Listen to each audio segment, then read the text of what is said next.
Próxima chave que eu quero compartilhar, o próximo princípio que eu quero compartilhar, eu quero que você guarde no teu coração, porque ele vai gerar desconforto para alguns, mas ele vai ressignificar algo muito importante na jornada de fé de muita gente que está aqui. Você está comigo? Diga amém.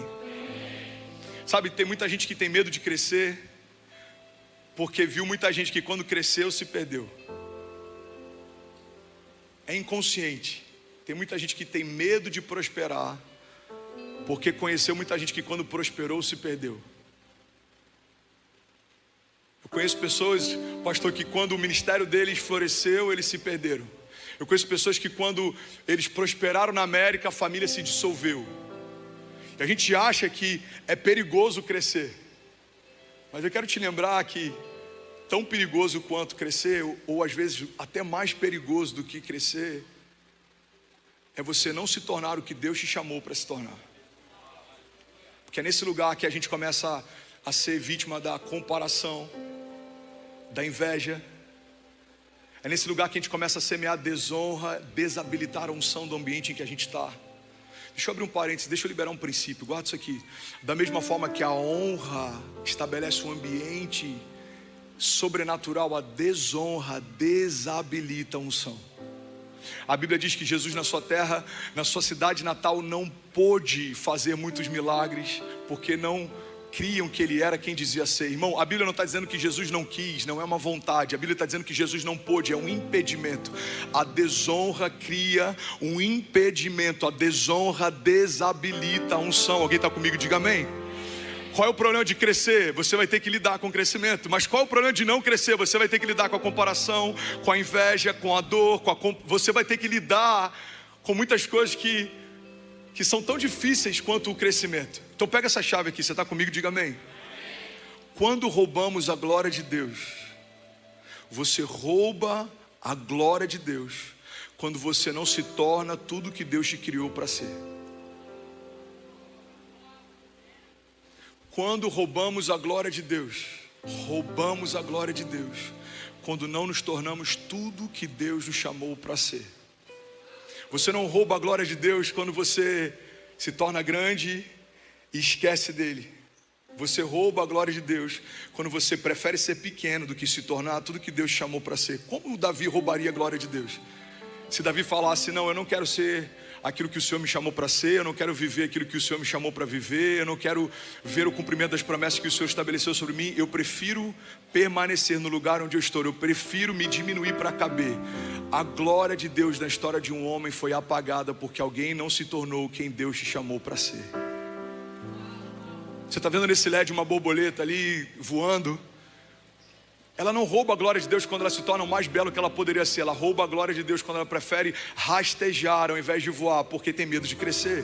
Quando você rouba a glória de Deus, quando Deus te chamou para ser um avivalista e você prefere ser um empresário que não traz a glória de Deus para a tua empresa. Quando Deus te chamou para ser um homem de família e você prefere ser um menino traindo a tua esposa e tendo relacionamentos paralelos àquele que você fez uma jura no altar. Quando você rouba a glória de Deus, quando Deus chamou para ser pai de multidões, mas você nem começa um GC na sua casa, porque um dia na semana servir na igreja de Jesus pode quebrar o teu conforto de todos os dias, poder fazer algo confortável na sua casa sem ter que se expor ao chamado. Quando você rouba a glória de Deus, quando você prefere gastar com um sapato ou com um tênis aquilo que você nunca derramou no altar, como uma primícia, uma oferta, um dízimo. Quando roubamos a glória de Deus, quando preferimos viver aquilo que não gera desconforto do que nos lançarmos no desconhecido de Deus, que nos leva para um lugar mais alto, mais poderoso. Alguém está comigo aqui? Diga amém.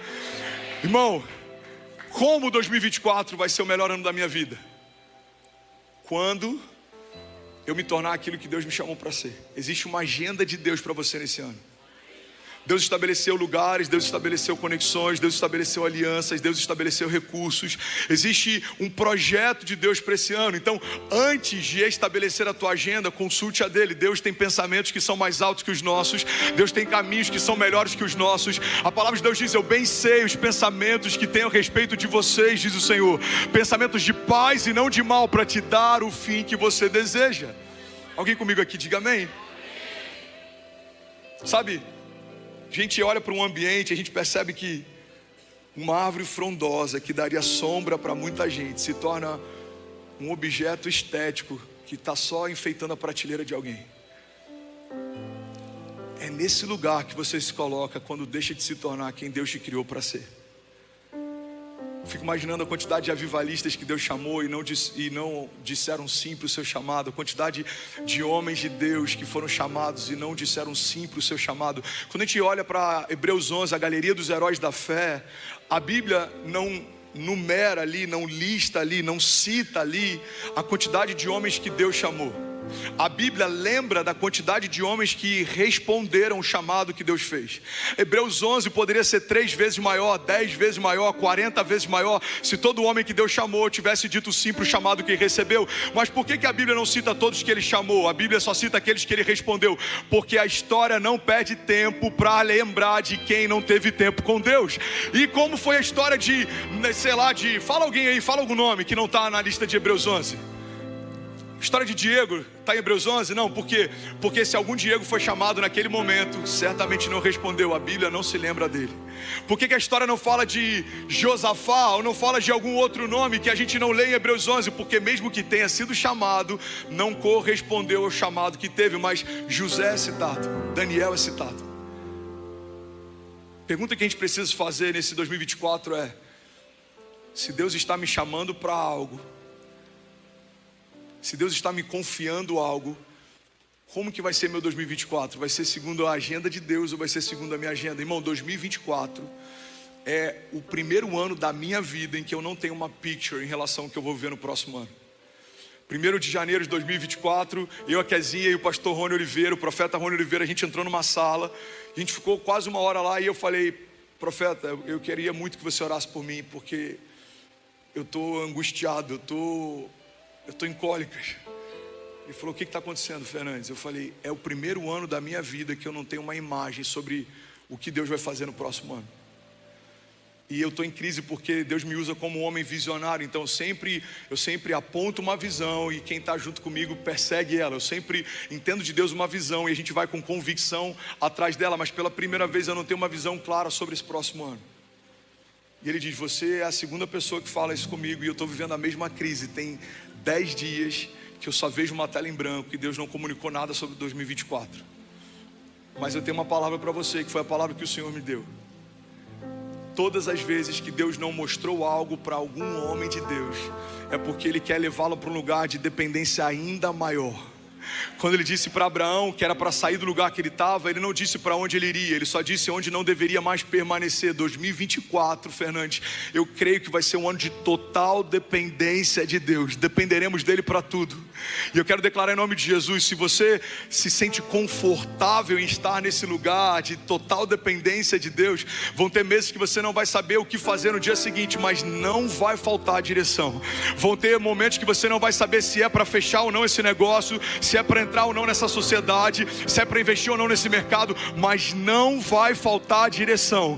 Nem que Deus te diga no último minuto antes de assinar o contrato, ou que Deus te alerte no último momento antes de você entrar em algo, não vai faltar direção. E nós vamos declarar: se você recebe isso, se você crê nisso, levante suas mãos, declare, diga: Pai, diga, nenhuma mão vai se levantar, nenhum pé vai se mover, diga, sem que haja uma palavra tua.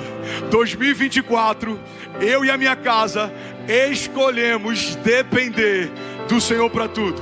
Diga: se o Senhor disser vai, iremos. Se o Senhor disser pule, pularemos. Se o Senhor disser espere, esperaremos. Diga: mas não faremos nada sem que haja uma direção tua.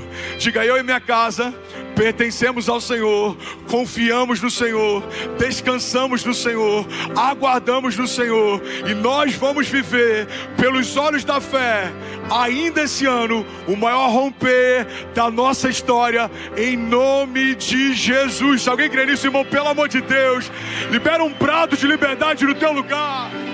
Aleluia, aleluia, aleluia. Quando você rouba a glória de Deus, você rouba a glória de Deus.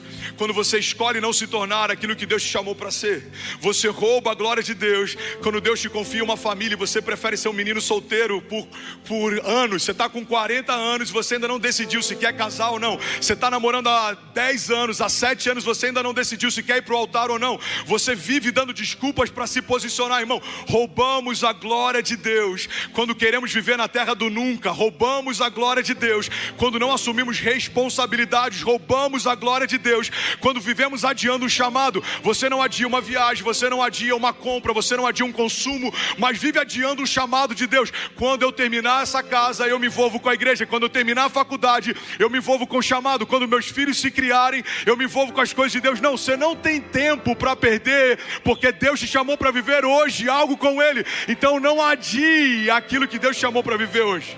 Tudo bom? Você acabou de assistir uma mensagem aqui do nosso canal. Eu tenho certeza que ela te edificou e que ela vai gerar algo novo em você. E a gente separou mais 2 vídeos. Eu quero deixar essas indicações aqui para você continuar queimando com Jesus. E eu quero muito te fazer um pedido também. Se essa mensagem te edificou, comenta aqui embaixo, segue o canal, me ajuda a compartilhar para que mais pessoas sejam tocadas também. Deus te abençoe.